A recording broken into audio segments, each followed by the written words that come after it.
आधिकारिक घोषणा कर चुकी है। भाजपा अभी तक कांग्रेस पर परिवारवाद के आरोप लगाती है।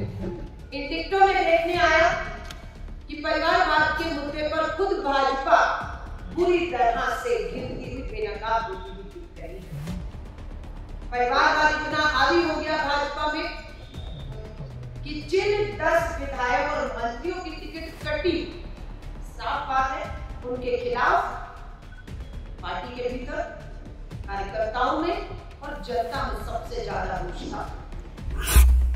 की टिकट भ्रष्टाचार के आरोपों के चलते भाजपा ने, बहुत की टिकट पूरी तरह से निष्क्रिय थे, विकास कार्य नहीं हो पाए, जनता में गुस्सा था, उस गुस्से को कम करने की एक कोशिश भाजपा ने।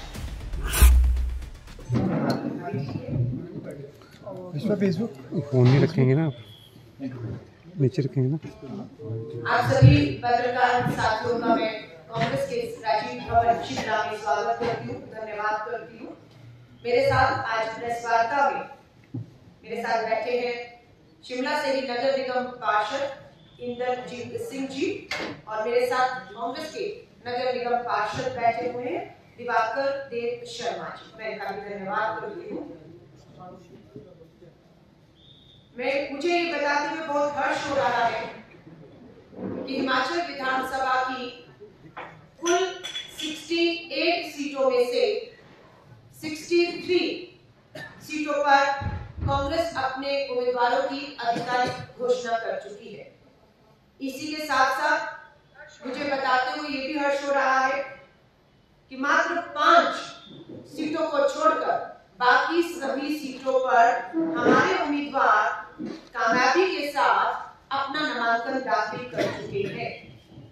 मैं तमाम कार्यकर्ताओं को, स्थानीय जनता का धन्यवाद करती हूँ कि जब नामांकन दाखिल करने के लिए कांग्रेस के, भारतीय राष्ट्रीय कांग्रेस के उम्मीदवार जा रहे थे, कार्यकर्ताओं के साथ साथ जनता में एक भारी उत्साह दिखा गया। मैं खुद शिमला से पूरा बिलासपुर होते हुए मंडी में हर जगह नामांकन रैलियों को हमने संबोधित किया और उसके बाद आज मैं शिमला में आपसे बात करने आई। भाजपा अभी तक कांग्रेस पर परिवारवाद के आरोप लगाती है। इन टिकटों में देखने आया कि परिवारवाद के मुद्दे पर खुद भाजपा बुरी तरह से घिरती हुई बेनकाब होती हुई दिख रही है।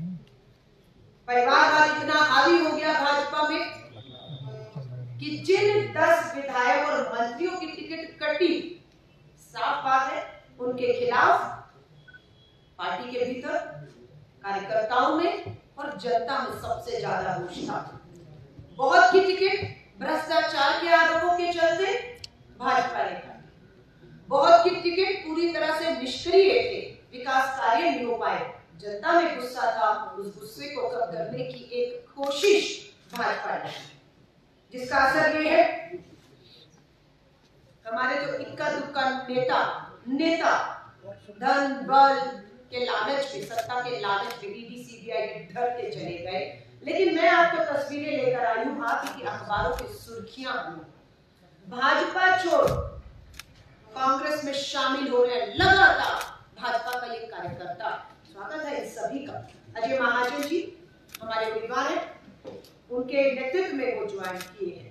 धर्मशाला भाजपा मंडल में 100 से अधिक इस्तीफे हुए हैं और सभी लोग कार्यकर्ता हैं जो हताश निराश होकर भाजपा से कांग्रेस में आने का देख रहा है। 30 परिवारों ने थामा, बत्ती में 30 परिवारों ने थामा कांग्रेस का दामन। मैं अभी हमारे नेता ठाकुर कौल सिंह जी की विधानसभा से उनका नामांकन करा कर आ रही, वहां पर सिटिंग विधायक का टिकट कटता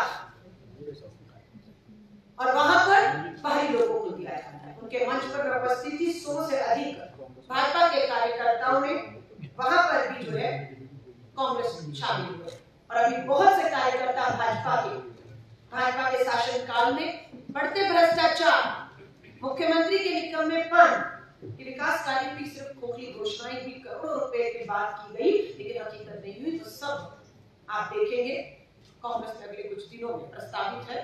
दिल्ली तक उनकी सूची गई हुई है। देखा जा रहा है कि कोई भी ऐसा ज्वाइनिंग ना हो जिसपे कोई भी विवाद हो।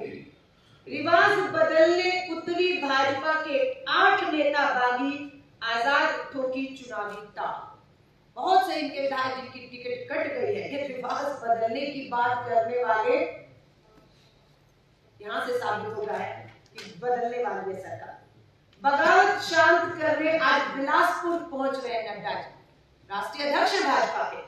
दिल्ली में रहते हैं, त्योहारों पर, दिवाली पर भी देश भर का भाजपा का नेतृत्व, मुख्यमंत्री सब मिलने आते हैं दिवाली की बधाई देने। इस बार नड्डा जी की भी दिवाली फीकी कर दी।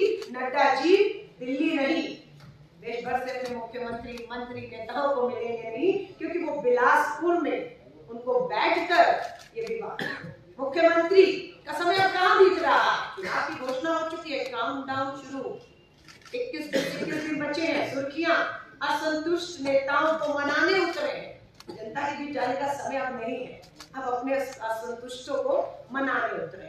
भाजपा ने 11 विधायकों के टिकट काटे, एक मंत्री के बेटे को दिया टिकट। 11 विधायकों के मंत्रियों के टिकट काटने क्यों पड़ गए?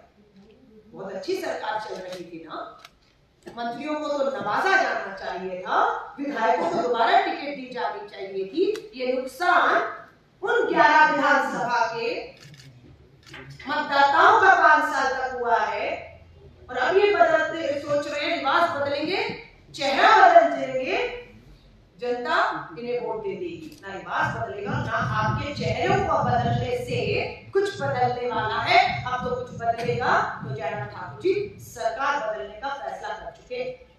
मंत्री है महेंद्र सिंह जी, परिवारवाद, टिकट कटती है, कार्यकर्ता को टिकट नहीं मिल रही, वहां पर परिवार के अंदर ही बेटा और बेटी लड़ रहे हैं, घर के अंदर ही टिकट गए, बेटा जीत गया। बेटी ने कहा भाजपा महिला विरोधी है, बेटी को नहीं बेटे को हक देते हैं। 6 जगह 10 सिटिंग विधायकों को टिकट कटे और 2 मंत्रियों की सीटें बदल रही। कुछ मंत्री निपट गए, कुछ विधायक निपट गए, कुछ की जगह बदलनी पड़ गई कि इस विधानसभा से लड़ेंगे तो दोबारा वोट नहीं मिलेगा, लेकिन अगर टिकट कटी तो बगावत होगी, सिर्फ अगली सीट पर भेज दीजिए, क्योंकि यहाँ के लोगों को गुमराह करके उनका नुकसान किया, विकास नहीं किया, अब दूसरे लोगों को जाकर गुमराह कर। बेटी को मनाने पत्नी के साथ उनके घर पहुंच रहे हैं महेंद्र जी। महेंद्र जी भी मंत्री रहे, प्रचार में करना चाहिए था बेटे के लिए, लेकिन वो पूरे घर में मनाने का काम कर रहा है। जल शक्ति मंत्री महेंद्र की बेटी बगावत, वंदना की भाजपा से बगावत, जल शक्ति मंत्री शक्तिहीन हो गए हैं। घर की लड़ाई से बाहर निकलेंगे तो जल मंत्री के तौर पर क्या किया उन्होंने? प्रेस कॉन्फ्रेंस मैंने ही की थी इनके खिलाफ, सबूत दिए थे, और मुझे ही कहा कि हल्का लांबा माफी मांगो, मुझसे माफी मंगवा रहे थे। और आज अपने घर के क्लेश से परिवारवाद में जो टिकट है, वहां टिकट कटने के बाद समर्थकों के बीच छलके सुभाष ठाकुर जी के आंसू। सुभाष ठाकुर जी के आंसू कार्यकर्ताओं के बीच में झलक रहे हैं कि बिलासपुर की खबरें आ रही हैं। ये आंसू में डूबे भाजपा के नेता क्या ताकत देंगे, किन मुद्दों पर जाएंगे, ये सब है। सिलसिलेवार हेडलाइन है, अखबारें सुर्खियां बनी हुई है। भाजपा में बगावत के स्वर। आइए विधानसभा वाइज लेकर चलती हूँ। मंडी में बगावत, बक्सर विधानसभा में बगावत, बैजनाथ में बगावत, द्रंग विधानसभा में बगावत। और आरोप क्या है? द्रंग विधानसभा में बगावत को तैयार बीजेपी का बड़ा धड़ा। पूरन चंद को बताया पैराशूटिंग, यानी कि पैराशूट से उम्मीदवार उतारे जा रहे हैं। टिकट न मिलने पर भाजपा नेता दिखा रहे हैं बगावती सुर। हेडलाइन सुर्खियां पूरे। जेपी नड्डा के घर में बगावत की बू। नालागढ़ में भी पार्टी के लिए दिक्कत आ चुकी है। विधायक नहरिया की टिकट काटकर अखिलेश को देने पर बगावत। ये कहां की है? धर्मशाला की। सोलन में भाजपा को अपनों को मनाना एक चुनौती बना हुआ है। आ जाइए, विरोध की चिंगारी को सुलगता देख डैमेज कंट्रोल में जुटी। 20 दिन का चुनाव है, भाजपा कहां व्यस्त है? यहाँ कांग्रेस। आजाद प्रत्याशी के ठाकुर ने समर्थकों के संग निकाली नालागढ़ में। विधायक टिकटें कट रही है, कार्यकर्ता छोड़कर जा रहे हैं दलों को, विधायक निर्दलीय बढ़ रहे हैं, पैराशूट उम्मीदवारों को लगातार करसोग में सुनवाई नहीं की तो लिया आजाद लड़ने का फैसला करसोग। फिर नालागढ़ की खबर, भाजपा झेलेगी बगावत। अब आप देखिए इनकी भाषा, बौखला गई भाजपा। भाजपा ने बागियों को दिखाया अनुशासन का चाबुक, जैसे वो आपके कार्यकर्ता नहीं कोई जानवर है। चाबुक, भाजपा कितनी बौखला गई है कि जिन कार्यकर्ताओं के दम पर आपने हिमाचल और देश में डबल इंजन की सरकार बनाई, आज वो कार्यकर्ता बाहर से आए लोगों को, पैराशूट से उतारे नेताओं को टिकट देते हैं तो आप कहते हैं चाबुक चलेगा। ये भाजपा के कार्यकर्ता, मैं कुछ भी कहूं, जीत हार अपनी जगह है, राजनीति अपनी जगह है, राजनीतिक दल पर हर कार्यकर्ता का एक सम्मान होना चाहिए। शाम कई हो रहे असंतोष के स्वर। आनी मंडल, एक और है, आनी मंडल भाजपा का सामूहिक इस्तीफा हो चुका, नाराज कार्यकर्ताओं का नहीं थम रहा रोष। ये थी आज की मेरी प्रेस कॉन्फ्रेंस का, कि जब तक चुनावों की आचार संहिता नहीं लगी थी, भाजपा हम पर परिवारवाद के आरोप लगा रही थी, भ्रष्टाचार के आरोप लगा रही थी और हमें जो है टूटता हुआ दिखा रही थी। आज भाजपा जो है खंड खंड हो चुकी है। धन्यवाद। मैडम 5 सीटें जो बची हैं वो कब तक उम्मीद है?